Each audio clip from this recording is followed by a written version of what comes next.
大家好，欢迎来到我们的深刻美国节目。今天我们将深入探讨选举之夜的种种不确定性，以及决定胜利者的过程究竟有多么复杂。随着美国即将迎来又一场紧张的选举，选民们屏息以待，期待着新闻机构宣布胜者的那一刻。然而，这个过程远比我们想象中的要复杂。从2000年的佛罗里达选举到现在，选举之夜的仪式已经成为我们国家文化的一部分，但有多少人真正了解背后的运作？随着候选人在关键摇摆州的差距微乎其微，结果的公布时间变得难以预测。各州的选票计算程序和法律规定可能会导致结果延迟，甚至几天或几周。而新闻机构的决策桌又是如何运作的？他们如何才能在众多变数中做出准确的预测？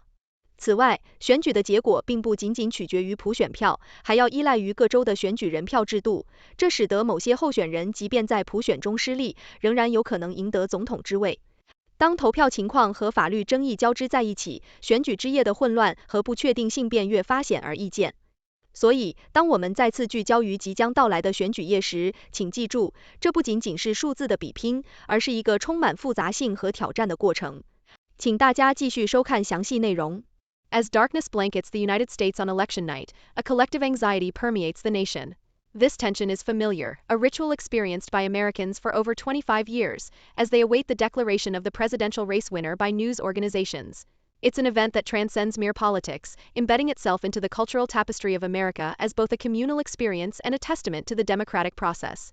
The year 2000 was a turning point for this tradition, as Tim Russert of NBC's Meet the Press became a central figure in the tense and uncertain unfolding of the Florida recount. His analysis introduced the enduring political lexicon of red states and blue states, reshaping the narrative of electoral politics in the United States. Today, as we stand on the cusp of another election night, the pressure is palpable. Kamala Harris and Donald Trump are virtually tied in the polls, ratcheting the stakes sky high. The looming question is, when will America know its next president?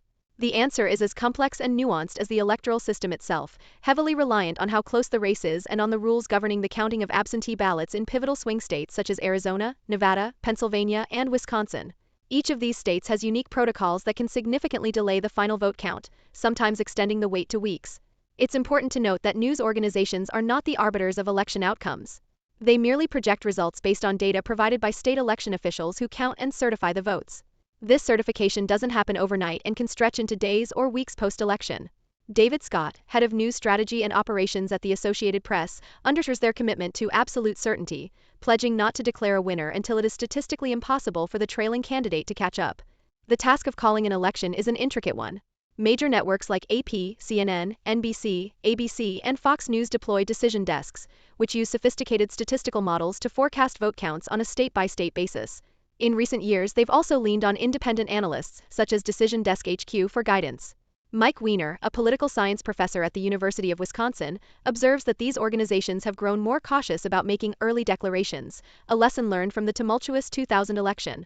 Each network employs its own analytical models, leading to staggered calls and occasionally conflicting results. This can add to the chaos of election night, as audiences grapple with mixed messages about the race's status. Reflecting on the 2020 election, Joe Biden was announced as the victor on November 7, 4 days after Election Day, when media outlets declared his win in Pennsylvania and Nevada. Whether the 2024 election results will emerge more swiftly or at a slower pace than in 2020 hinges on the margins in individual states. According to the nonpartisan group Protect Democracy, results are likely to be expedited if state margins surpass 0.5%. This is partly due to a decrease in mail-in ballots compared to 2020, along with changes in pre-canvassing procedures in several states.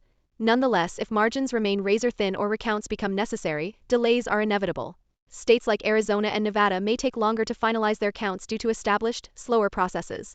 Pennsylvania presents its own set of challenges, as state law prohibits election offices from opening and counting mail-in ballots until Election Day itself. Wisconsin faces similar constraints, potentially delaying complete results until early Wednesday morning. In certain jurisdictions, absentee ballots are counted well beyond Election Day. Some states even allow ballot acceptance up to 10 days post-election, provided they are postmarked by Election Day.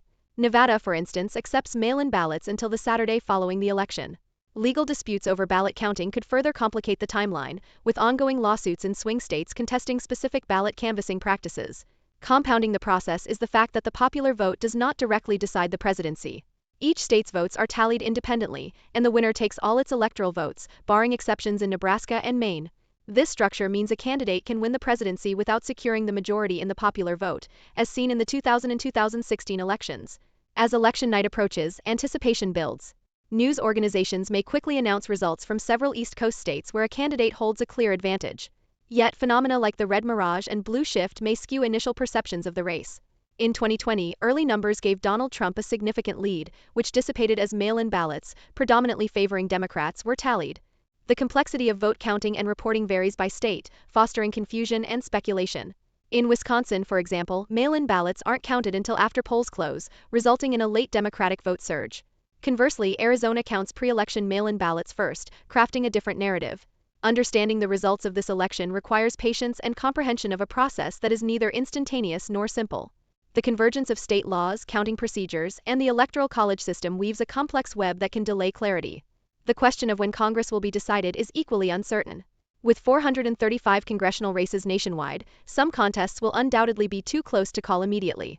Drew McCoy, president of Decision Desk HQ, notes the inevitability of tightly contested races necessitating recounts or extended analysis.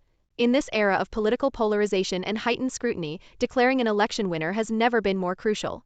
As we navigate the labyrinth of election night uncertainty, one thing remains clear. The journey to discerning the outcome is as intricate and multifaceted as the democracy we cherish.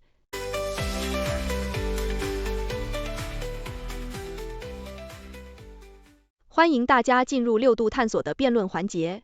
我们从正反两个角度对本节目进行辩论，请出我们的辩论高手楚天舒、谢琪琪。我是楚天舒。我是谢琪琪。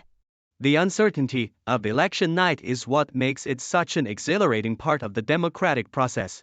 It's like watching a sports game where the outcome is unknown, keeping everyone on the edge of their seats.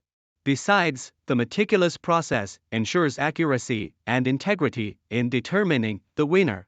It's like waiting for a masterpiece to be completed. The anticipation is part of the experience. Exhilarating? More like excruciating.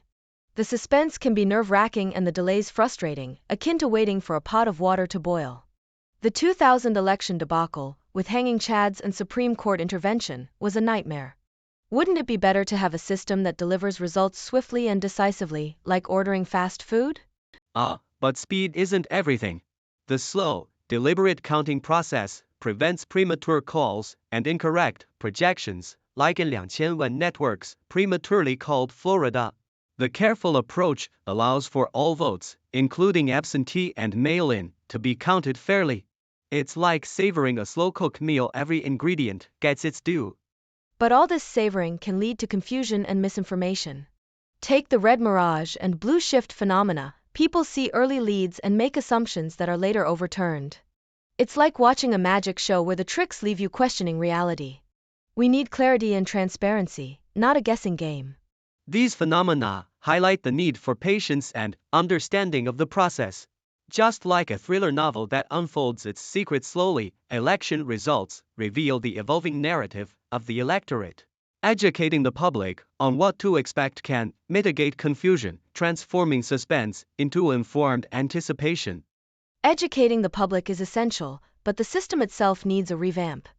We rely on news organizations to call elections when it's the official results that matter. It's like relying on critics to decide an Oscar winner before the official announcement. Streamlining the process could reduce reliance on media projections and enhance trust in the outcome.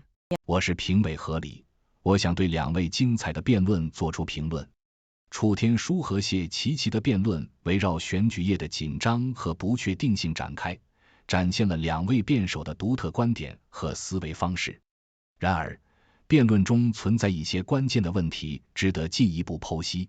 楚天舒认为，选举夜的未知性是民主过程中令人兴奋的部分，这种观点反映了他对选举过程的深刻理解，并且强调了准确性和完整性的重要性。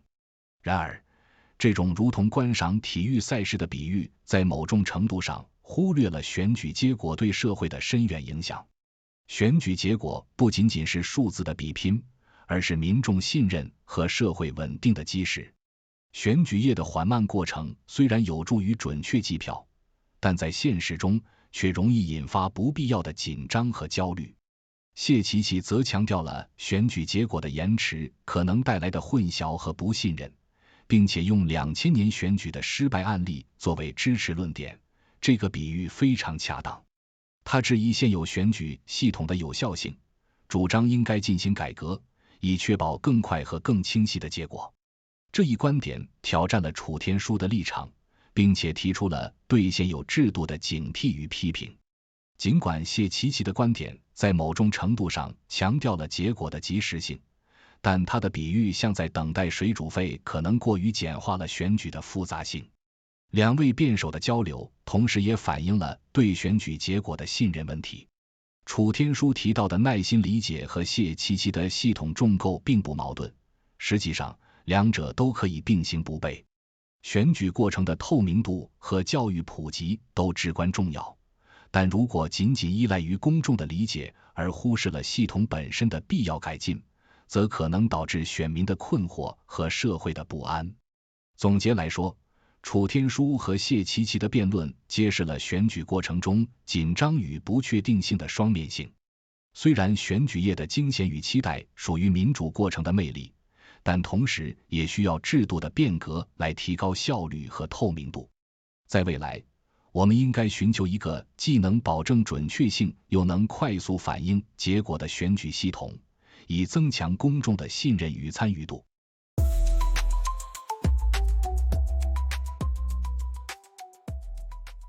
思想先驱报，成为有洞察力的人。华尔街电视特别节目，纽约时间每天早上8点，李奇博士主持，和平评点。谢谢大家收看6度探索。这是一个由科学家、经济学家、媒体人、工程技术人员合作建立的新型媒体，网友与6度 AI 参与合作完成各种内容，这些内容不能作为任何决策或法律的意见。这是一个新型的试验性媒体方式，我们希望得到大家的支持，修正错误。网友可以参与讨论，也可以向万能的6博士提出你能想出的任何问题。6度世界网址是6度 World， 请介绍给你的亲朋好友。